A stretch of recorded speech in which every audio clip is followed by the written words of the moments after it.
Hello, and welcome to the podcast's Early Christian Texts, the Bible, and Beyond. We explore historical and spiritual questions about Jesus, gender, women, salvation, healing, and the meaning of life. Shirley Paulson is hosting a series of conversations with scholars who are able to unlock mysteries from extracanonical books, forgotten scriptures, so-called Gnostic Gospels, and the Bible. And for those of you who love our Bible and Beyond podcasts, would you please consider becoming a supporting member of our Patreon page? Go to patreon.com/Bible and Beyond to join at any level just right for you. And now, here's Shirley Paulson.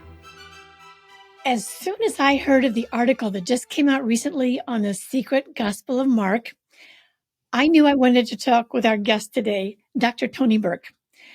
I remember from a previous podcast interview we did a few years ago on a strange ancient manuscript that you had studied the issues surrounding this gospel, Secret Gospel of Mark. So frankly, this new article that came out recently has bothered me, and I'm really pleased that you are willing to come back and give us some perspective on this. So before we get into it, I just want to introduce you to the folks who haven't met you yet. Dr. Tony Burke is a professor in the Department of the Humanities at York University in Toronto, where he focuses on the study of Christian biographical literature of the 2nd century, children and the family in Roman antiquity, and extracanonical Jewish and Christian writings. His special interest is in the Infancy Gospel of Thomas. Tony is the co-founder of the North American Society for the Study of Christian Apocryphal Literature, NASCAL, and he's the editor of volumes 1, 2, and 3 of the series New Testament Apocrypha, More Non-Canonical Scriptures. It's a collection of little-known and never-before-published texts in English translation. Tony is well-equipped to deal with my questions on the Secret Gospel of Mark. This is a very strange ancient text that keeps surfacing now and then, stirring the public imagination. It's about Jesus, but it's confusing and leaving us with no real answers about it. It's called the Secret Gospel of Mark. So it recently popped up again in public thought because of this new article that appeared in The Atlantic. It's frankly a rather scathing article, both against Jesus and the person who claims to have found the ancient text. I suppose that there's some truth mixed in with the drama, and I know you've spent some considerable time and effort studying this text and its controversies. So let's get going with this here. It's not in the Bible, and yet it claims to be a gospel or something about Jesus, and yet so many people still haven't even heard of it. Could you start us off with a description of what the Secret Gospel of Mark is about before we get into all the controversies? What is it about? Sure. All right. So the story begins in 1973. Morton Smith, he's a scholar at Columbia University in the U.S. He published 2 books that year, one called Clement of Alexandria and the Secret Gospel of Mark, and the other one, which was more of a scholarly book, and then one a companion book called The Secret Gospel that was for more of a broader audience. In these books, he presented for the first time a letter attributed to Clement of Alexandria, written to a certain Theodore. We don't know exactly who this Theodore was. And Theodore is inquiring about an early Christian group called the Carpocratians. So Theodore seems to have been concerned about the Carpocratians' interpretation of the Gospel of Mark. And so he writes to Clement to get some clarification. You go to your local expert. So Clement, in the response in the letter, gives a short history of the composition of Mark, saying that Mark came to Alexandria with the notes he made from the teachings of Peter. Where Secret Mark comes in is that Clement says that Mark wrote 2 versions of his gospel, one for regular people, which we have in canonical Mark, and one for the more spiritually adept. That Clement says, to quote him here, it says, would lead the hearers into the innermost sanctuary of that truth hidden by 7 veils.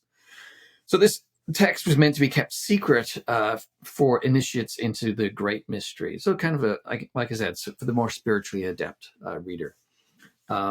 Now, Clement goes on, he talks about how Carpocrates somehow got a copy of this gospel, the secret version of Gospel of Mark, and altered it to fit his own particular theology.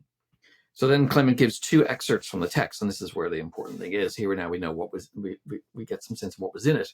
So the two excerpts, one is a resurrection story set in Bethany, which is where Lazarus is from the story in the Gospel of Mark. And the story is very similar to the Lazarus story. A young man is raised from the dead. And the second is a short sequel in which Jesus comes to Jericho and the young man he resurrected and the young man's family are there. And it just says Jesus didn't receive them. And then Jesus just departs. Other portions, Clement says, are falsifications. But we don't know what those other portions are that Theodore was asking about. But it does include one that mentions something about naked man with naked man. That's all Clement really says. The one about naked man with naked man is a falsification. Then the letter breaks off at an inopportune moment when Clement says he will give the true explanation that accords with the true philosophy. And then that's it. So we don't get that true explanation, unfortunately, because that was the end of the manuscript.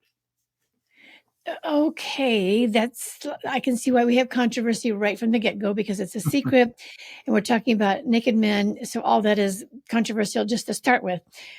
What would you say this text would tell us about early Christianity that we didn't know before this discovery? Well, it depends on how you interpret the text. You can say that about any discovery, really. It's about what you make of it, right? But Morton Smith believed that it was a genuine composition by Clement. He took it for granted that this is really by Clement, and that the secret gospel cited in the letter was a revision of Mark that drew upon a lost source that was common to canonical Mark and John, thus explaining the parallel to the resurrection of Lazarus. And this is something that people have always been a bit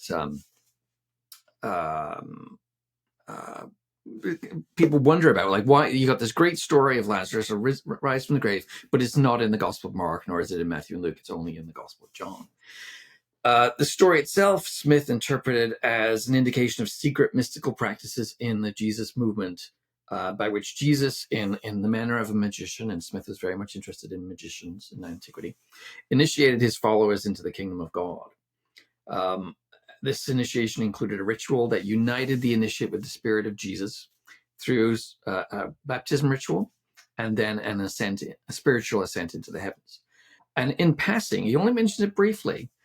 Smith speculated that the spiritual union with Jesus may have included also physical union, some kind of a sexual union. So you can imagine what that would be of interest. What I would emphasize, though, because we don't want to necessarily connect just because Smith has a particular interpretation doesn't mean it's the correct interpretation, right? What I would emphasize is that it shows us that early Christian literature came in multiple forms. Texts would get changed again and again over time. This is not a new idea. People talk about, for example, there's basically a consensus about the Gospel of John, that it begins as something we call a signs gospel, just a collection of about 8 important miracles of Jesus. And then this gets expanded into most of what we see in the Gospel of John. And then chapter 21 gets added on at a later time. So we have these almost like a stratification of texts. At one point it's this, and then a little bit later on it becomes something large, a little bit later on it gets something larger. And we even see this with the Gospel of Mark in the canon, because we believe Mark ended at 16:8, chapter 16, verse 8, when the women go to the empty tomb. And then they go away, and it says they told no one because they were afraid. But we have later manuscripts that add additional endings. We have 3 different endings, new endings to the Gospel of Mark. So people did edit texts over time and change them in various ways. So this Clement's letter to Theodore gives us more of an indication of other versions of the text. And the last thing I'll say about what we might learn, the text also provides, 2 things actually, a description, another early description of how Mark was composed. We have other writers who tell us something about Mark learning from Peter, but here's another kind of early description of that. And then the other thing is we get some information about the Carpocratians that we didn't know before. And all of our information about the Carpocratians comes from people like Clement of Alexandria saying things about them that we're not always sure that it's accurate, but still more information is always nice to have. So those things are what we can get from this text. Wow, that's a lot of information there, I have to say. Maybe you could help us get some of your names straight. Also, could you tell us about who's Morton Smith and who's Clement of Alexandria. Let's sort of get those names sort of straightened out. Sure. So Morton Smith, again, he's an American scholar. He was at Columbia University for some time, and he was also a bit of a manuscript hunter. He would go to various monasteries or monastery libraries and catalog material that was in them. And he had a broad range of his own publications. He certainly had certain things that he was interested in before he found this letter. And some people would say that basically he found the perfect thing to justify all of his beliefs, which is somewhat interesting. Clement of Alexandria, he lived around 150 to 215, so fairly early. And he was an important theologian. He taught others like Origen who was in Alexandria, then moved on to Caesarea. And Origen himself was an important early Christian writer. Clement had a background in Greek philosophy and literature. He was a convert to Christianity, but he already had this broad education. And he brought this to the interpretation of Jesus and biblical texts. So it's a thoroughly Hellenistic Greek interpretation or application to Christian thought. And he also did believe, like we have quite a number of his writings. Some are lost, but some we still have. He did indeed believe that Christians were divided into what you might call the hoi polloi, your average run-of-the-mill Christian, and those who advanced to higher knowledge of higher levels of mystical knowledge. We don't know for sure, of course, if the author of if that Clement is the author of this letter. Just because his name on it doesn't mean it is. Because we give lots of texts attributed to early Christian figures who weren't necessarily the true authors, but it still kind of fits with his role in the church at the time, where people would come to him for advice on matters, and he certainly did have this sense of multiple levels of initiation into the church. The bit more about Smith and the circumstances of this discovery. Like I said, he was a bit of a manuscript hunter. So you would go to people like him, and you may have heard of Constantine Tischendorf. He was one of these as well. They would go to these monasteries in the East and look for manuscripts, hoping to find biblical manuscripts for the most part, but other things as well would be of interest. And he went to the monastery of Mar Saba in the Judean desert in 1948. And again, the idea is to see what the holdings of the library were. It's fairly remote, promises to have some interesting things. And he wrote up his findings. He published an article on it to say what was in the manuscript in the library. And among the manuscripts, he found also some printed books. So handwritten manuscripts and just books you would find at a bookstore, but a bit old. They were a few centuries old. And one of them he found was a copy of the Epistles of Ignatius, who was an early 2nd century church writer. And this copy was printed in 1646, so it's again a few centuries old book. But in the back pages of the book, where often there are blank pages, just filling out what we call the quire of a book. If a quire is 20 pages and you only write in 17, you've got an extra 3 at the very end of the book, right? But handwritten on those blank pages was this copy of Clement's letter, handwritten in Greek in the back of this Latin 17th century book. It's weird. That's weird. Yes.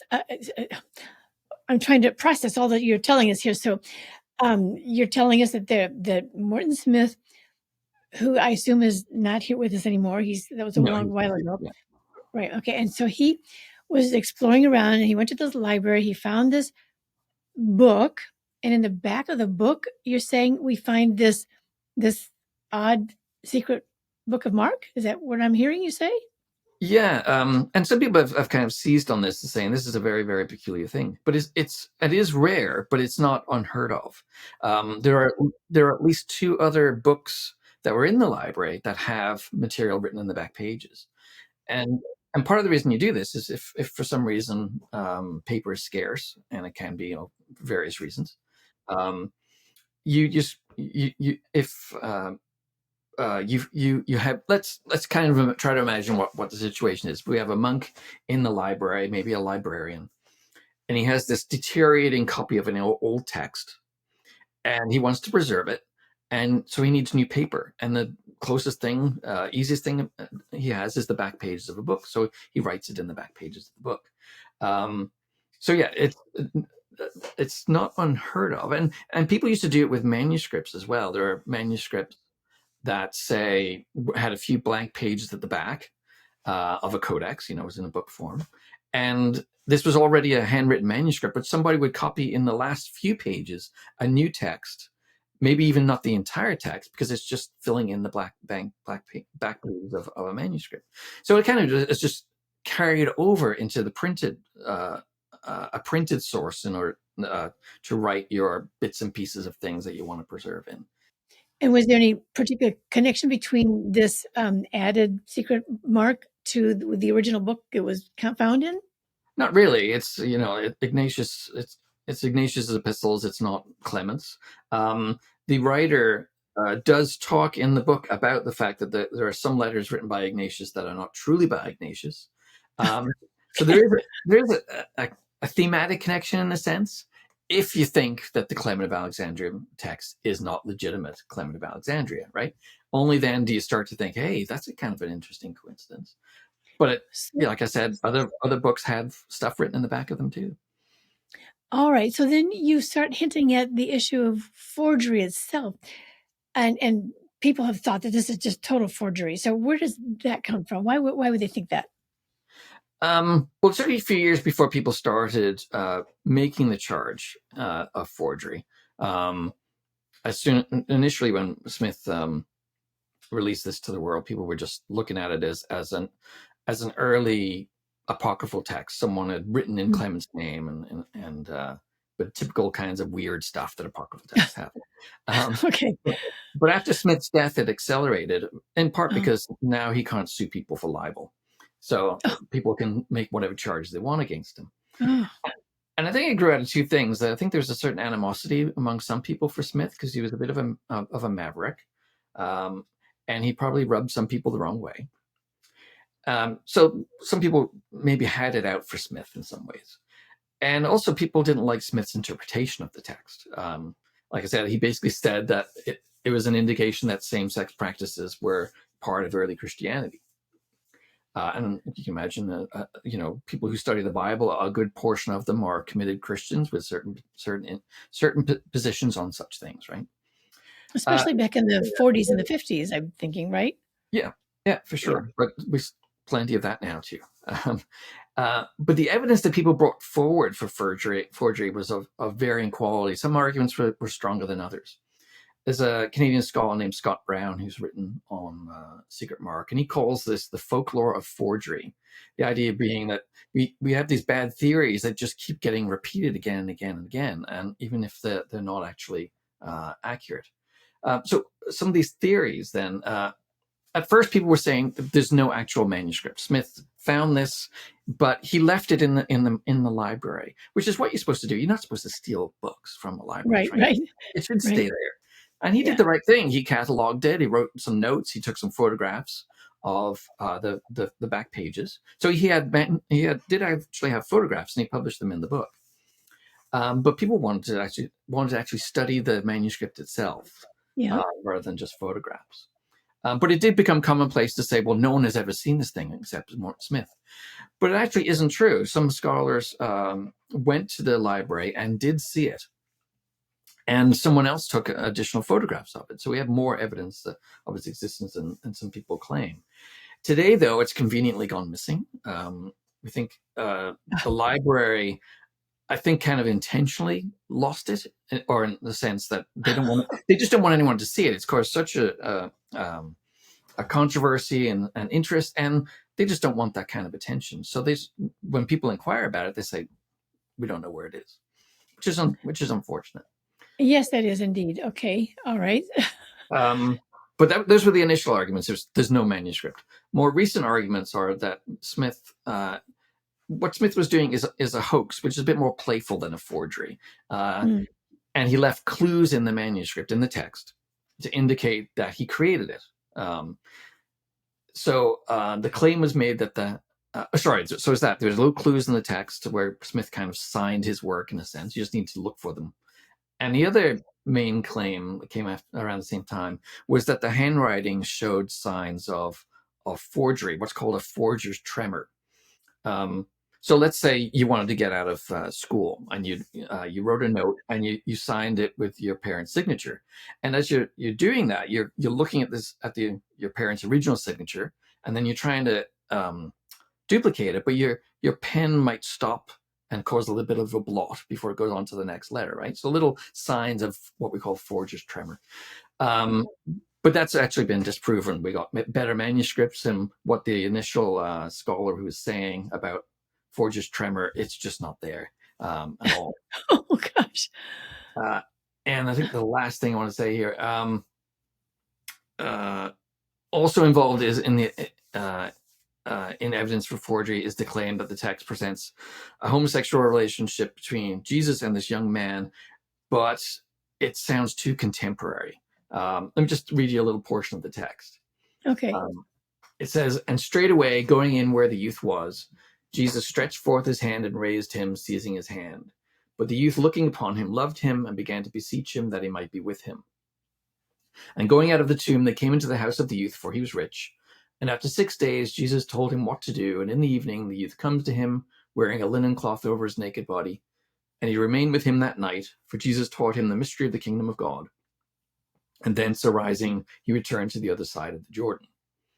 So what you have in here are some euphemistic phrases, right? To be with him, to spend the night. And then you have a description of this young man wearing a linen cloth over his naked body. So he's not actually naked, of course. I'm right now I'm naked with clothes over my body, right? So I'm not really naked. But this is part of the problem with this folklore of forgery ideas. People make these statements that aren't necessarily true. So even the phrase "spend the night with," actually, we see this phrase in ancient literature as well. It's not a modern euphemism, or it need not be. And so what you end up having with scholars is that they tend to read homoeroticism into the text that may not actually be there. That's a problem. Okay. But let me ask you for a second here. You said that they came out of the tomb. So this is like right after Jesus is raising him from the dead? Is that what I'm hearing? Yeah, very much like Lazarus. Lazarus was dead for 3 days, and then Jesus went to Right. the tomb and he called him out. And it's essentially the same basic story. The young man has been dead for several days, and Jesus raises him out of the tomb. And so immediately after that is when we're having this little story that had people read into it, other things going on besides just being raised from the dead. Yes. The main thing is to spend the night with, which does sound Right. like a sexual euphemism. But again, it's also not that strange, given Clement of Alexandria's time, the idea that someone would spend time with a teacher figure and learn about the mysteries. And that's really what the text is saying. It's some kind of initiation kind of ceremony, really. I'm just trying to envision being raised from the dead, what kind of mentality that might evoke. I think that you'd be more interested in the issues of life than you would be a sexual activity, but who knows? To each their own. Okay. Right. Okay. Okay. So talk a little bit more about why such a push on forgery? Why can't we just let it be what it is? What's the deal? I mean, is it you just said that people don't like Morton Smith, or is there more to it than that? I think it's not so much about Morton Smith as if you have people continually saying the gay gospel, you're going to get some kind of reaction from people, and the main reaction has been it's a fake, and that way you dispense with it. You don't have to talk about it anymore. I see, right? And that's essentially what you ended up having. And there was one scholar in 2011, but not that long ago, named Stephen Carlson, who wrote a book called The Gospel Hoax, and it was a softcover book, easily available, relatively inexpensive, and he did make arguments for forgery. He was the guy who came up with the idea with the forger's tremor, among other things.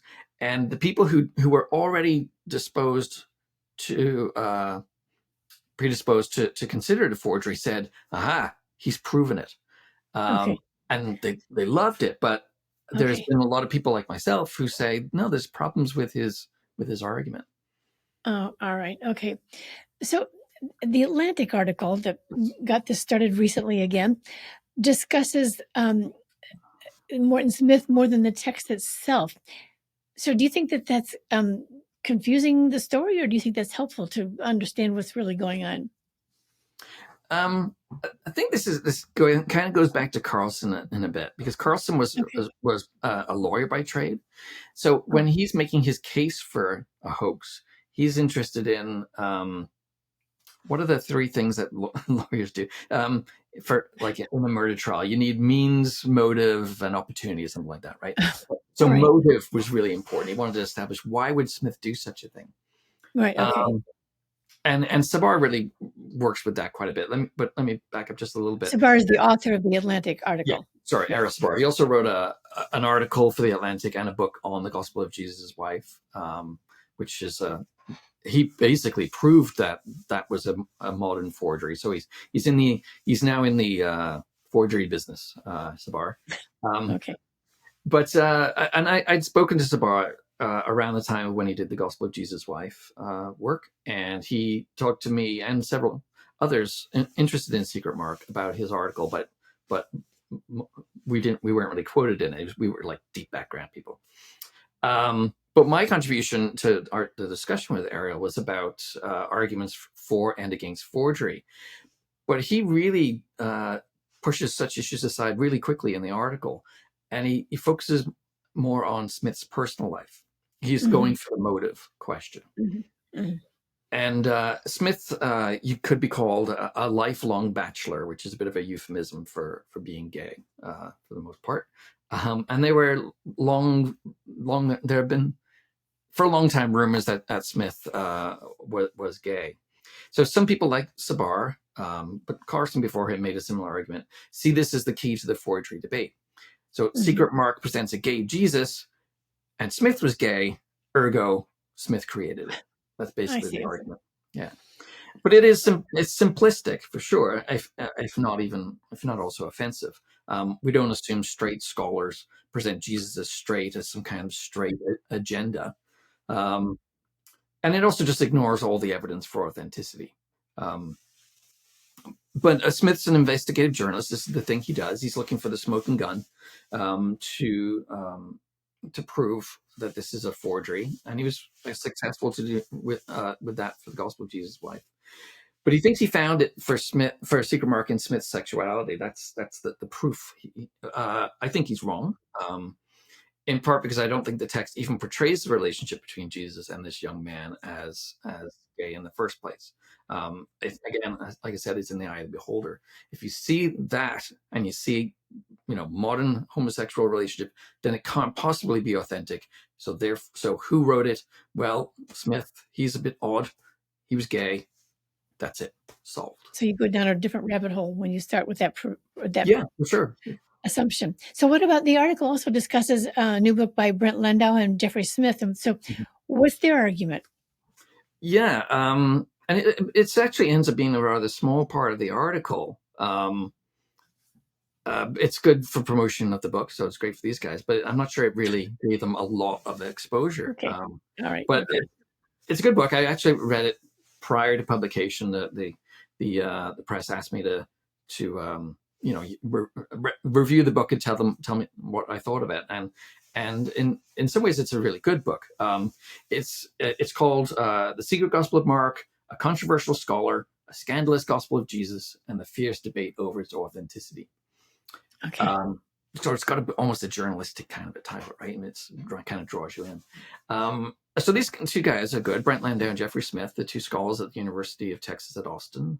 They got both have good publications records. They're not hobbyists. They're not amateurs. The book is part journalistic investigation into Smith and the circumstances of the publication of the text, and uncovers a lot of really interesting things there, and part advancement of a new theory on the text's origins.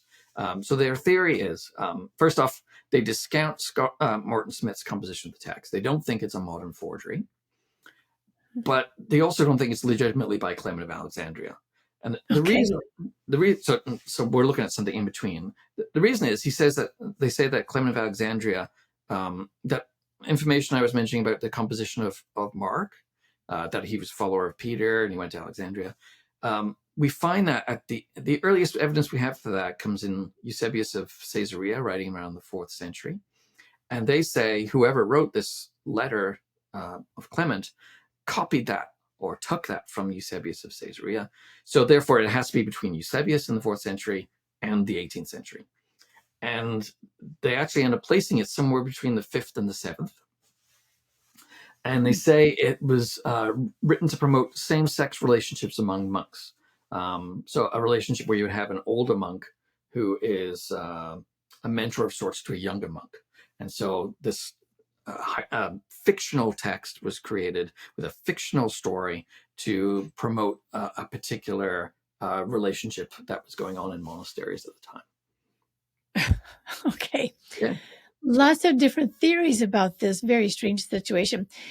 So, you've spent a considerable amount of time of your scholarly efforts studying ancient Christian texts that are not in the Bible. In particular, you've taken a good look at the issue of forgery, as you've been talking about here. And this is not the first or only text that's been considered Christian forgery. So how do you think this stacks up against other texts that are thought to be forgery, that you would agree that are forgery? Good question. Virtually every first publication of a text, the first time anyone publishes it, is somewhat mysterious because, again, it's the first publication, so no one's ever heard of it before, right? Okay. And they often start with a singular discovery, one copy, one version of a text. Okay, right, okay. So, for example, we have one copy of the Gospel of Peter, which was found reportedly in a monk's grave in Egypt.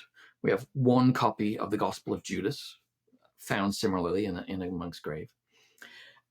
So one copy of a text. Sometimes we find more copies later, which helps to enhance the idea that this is a real text. There's more than one copy found in multiple, contexts. But even so, there are some people who have challenged these discoveries, whether they're actually real or not. A few writers, when the Gospel of Judas was published, claimed it was a forgery. No one really paid attention to them, but they did. But at least with Peter and Judas, we knew that these texts existed in antiquity. We have church writers mentioning them. Yeah. But sometimes we find a text that no one's ever heard of before.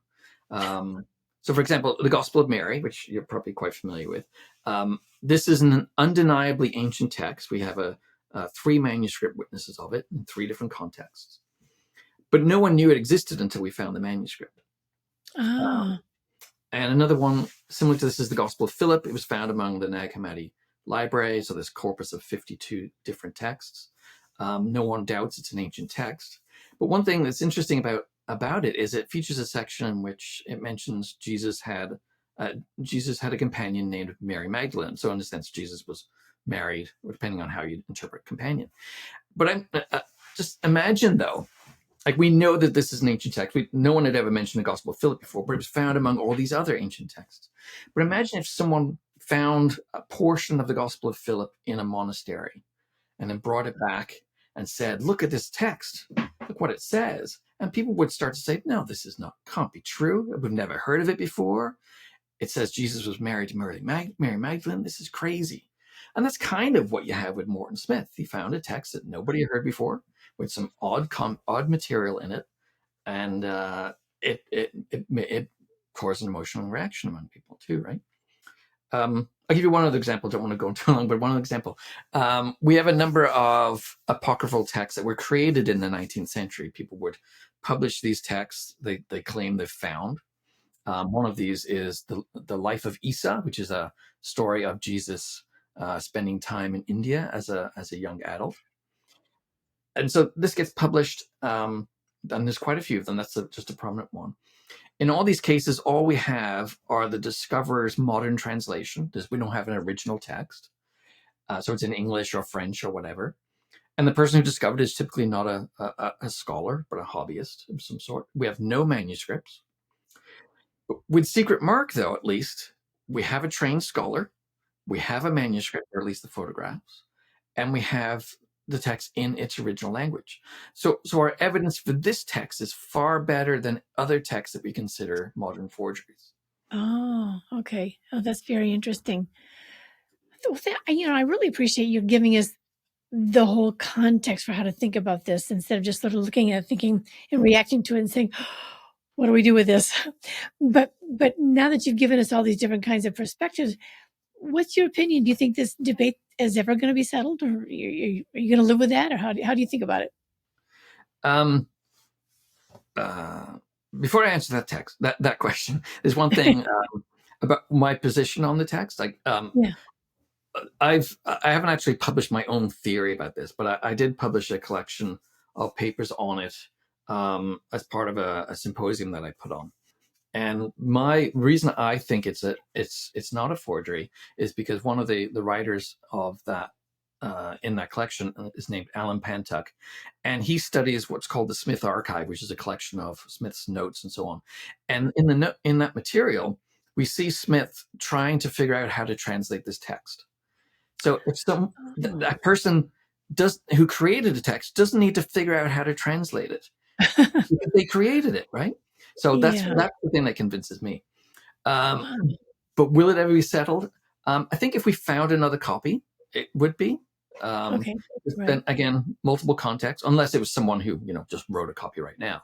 But if you find another copy in a monastery library somewhere or in an archaeological dig, that would certainly help. But with the state of the evidence we have now, I don't think we can settle the issue, because people are fairly entrenched, right? Those people who are determined to see it as a forgery will always find the evidence that can support their position. So, for example, there's some document examiners who took a look at it, and they said that whoever wrote this in the back of the book was a native Greek writer in the 18th century, 17th or 18th century, which Smith certainly was not. He was he was an American scholar. He certainly knew Greek, but he wouldn't know how to compose in Greek, even, and certainly not with Greek penmanship. So what do the forgery proponents do? They say, "Oh, he must have had an accomplice. He must have hired someone to write it for him." Goodness. Okay. And this is like a conspiracy theory now, right? This is the second shooter on the grassy knoll. If it doesn't work one way, you find another way to make it work. It's you come up with something else. The unfortunate byproduct, though, of this not being settled is that scholars will be hesitant to publish on the text, because you don't want to come up with some grand theory of Christian origins or the Gospel of Mark and have suddenly someone now deliver the definitive proof that the text is not legitimately ancient, because then it undermines all of your work. So people just kind of put it on the shelf and don't pay too much attention to it. And then you still have people who are just, as soon as someone mentions anything about the secret Gospel of Mark, they suddenly go, "Oh yeah, that's the thing Morton Smith forged." But they know nothing about the scholarship on the text. So what I would really like is for people who are interested in this text to really look at the arguments that the pro-authenticity people present, which I think are far more sophisticated than the arguments for forgery. But so yeah, that's my hope. That's so interesting. Well, I knew it would be a good idea to talk to you about this, because I felt like when I was reading the current discussion about it, there was like stirring excitement, but I didn't know why. I mean, like, what's the point? Where are we going with it? And I really appreciate your bringing us more of a scholarly approach to asking the question and finding answers that we can keep the debate open anyway, instead of just assuming that we know he's guilty and all that kind of stuff. So again, I want to thank you so much for coming to talk to us, Tony. This is really, really helpful to us. And hopefully you'll have some more people getting on board with reading the secret Gospel of Mark, and getting a better picture of what's going on. I sure do appreciate it. You're welcome. Thanks for asking me. You bet. Thank you, listeners, for being with us today. Be sure to check out the details from this episode from the show notes on the website, earlychristiantexts.com. Or just come browse around on the website to find all the other resources provided for you there. Also, we ask for your support to keep producing these podcast interviews. please consider becoming a supporting member of our Patreon page at patreon.com/Bible and Beyond.